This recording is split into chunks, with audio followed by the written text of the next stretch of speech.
when you're ready on your mats, I'm going to take you into a warrior pose and give you some tips on how to improve your practice.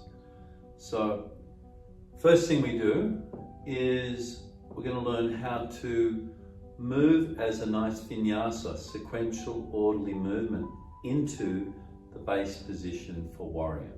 So we start off here, we're in Tadasana, so just align yourself in Tadasana, check your feet are well aligned, and once you've aligned from the feet all the way up, knees, hips, all the ways you've learned, tuck the tailbone lightly under if you need to do that, lengthen the spine. Once you've aligned in Tadasana, you can turn on those support points for the spine, and then either hands to the hips or hands to the heart center. Hands to the hips can help you just feel a little more reassured on a very subtle level. Tune into the breath.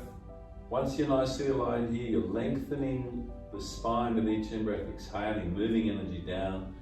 And when you're ready, exhaling, bend or soften the knees a little, and then we're going to spring with the right foot, spring back anywhere between 3 to 5 of your foot lengths. And the first thing we need to do is we need to set up our foundation. So check the distance between your feet. Distance, anywhere between 3 to 5 of your foot lengths. And then the first thing after that we do is we check the angle. Front foot's parallel to the side of the mat. Ideally the back foot is on a reduced, a 45-degree angle.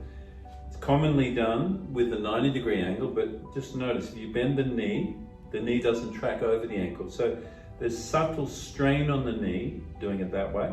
Much better if you want to be doing this pose in your 90s to bend the knee over the ankle. That means your back heel is at more of a 45-degree angle.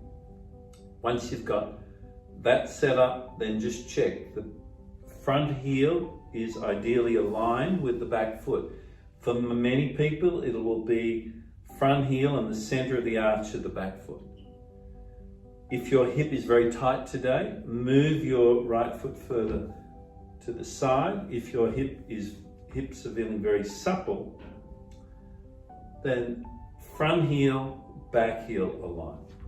So once you've got your distance, 3 to 5 foot lengths, the angle of the front and back foot, the alignment of the front heel and the back foot, and then the next thing we do is we want to make sure we energize down through our 4 points. So balance the weight of the body, lift and spread your toes, feel the weight balanced evenly across those 4 wheels, and then when you're ready, energize down through those points to enliven the arches. Just feel you're lightly lifting those arches, then relax the toes.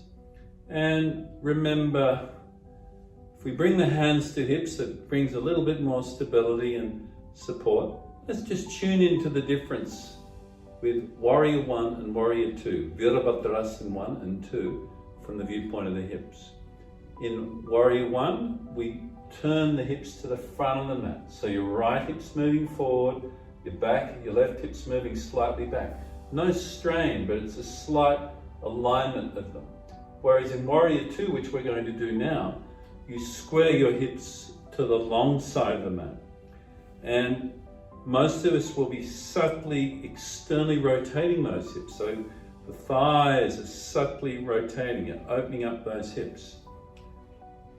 When you're ready, hands come into position here at the heart center.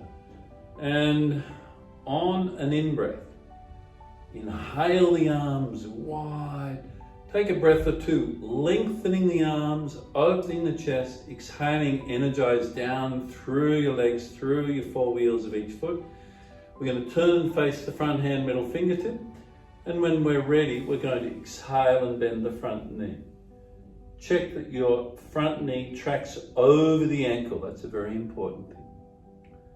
And just do a little check that your back arm is reasonably aligned with the front. You're exhaling, you're deepening the pose. Inhaling, you feel that subtle back off. Energy rises up. You open the upper body, you lengthen the arms, widening the chest. Exhaling, you sink a little more. check that your knee doesn't track further over the ankle, and make sure it's aligned with the ankle. Tuning into the wheels of the back foot, make sure they're evenly distributing the weight, particularly the two outside wheels of your back foot. You're moving energy down through them. Breathe easily. You might like to focus your drishti on the middle fingertip. Get exhaling, you sink a little more into it, inhaling, subtle back off, energizing upwardly, opening, and again exhaling, we deepen. When it's time to ease out of the pose, straighten your front leg, exhale the hands back to the heart center. And if you were just doing this Warrior 2 on its own, you'd exhale, bend the back knee, inhale, spring to the front of the mat, you're back in Tadasana. Now a few extra tips when you're in the pose. Common issues, apart from lack of alignment with the foundation, is the knee. Often you'll find the knee tends to be out of alignment.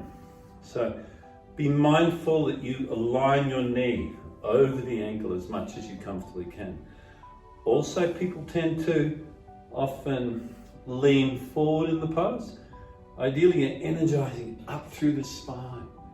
And just be mindful of your lower back.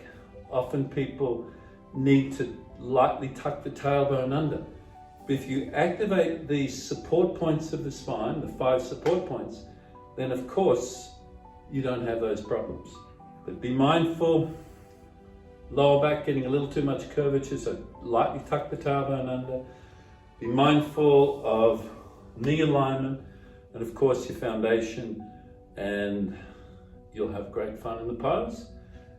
And there's all sorts of subtleties you can explore. Be curious, enjoy, have fun with your practice. And with your drishti point, usually middle finger, the nail of the middle finger is a great drishti point in this Warrior 2. Okay. Namaste.